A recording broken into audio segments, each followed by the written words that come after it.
Sian na to kidin in ki huai pen maleng zong kei tang ding nang nong si mo nalung tang panong lua ina si san hangin ba mi bang kasiang thong ta pasiarin kuan hita tate china ngata gam lua za jong nong pia mo chin na nei lâu zong anun na kong pia hi na hi hong sang ino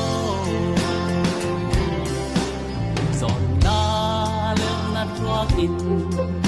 lấy ba to tim ma lên kei gió na nang na qua sile ten hoi nei lo dai pam sol gu panin hau na lam panong kha mo nasiarin ko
nau bang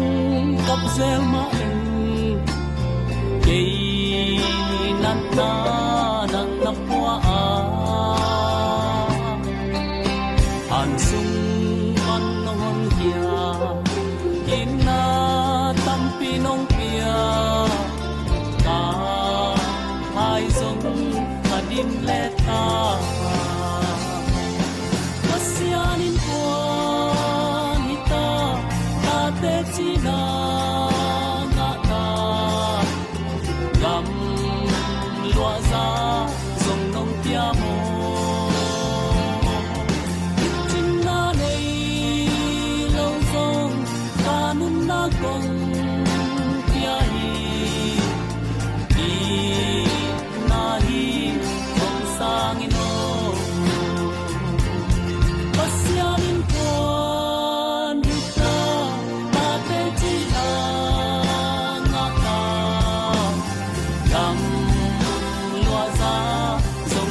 amo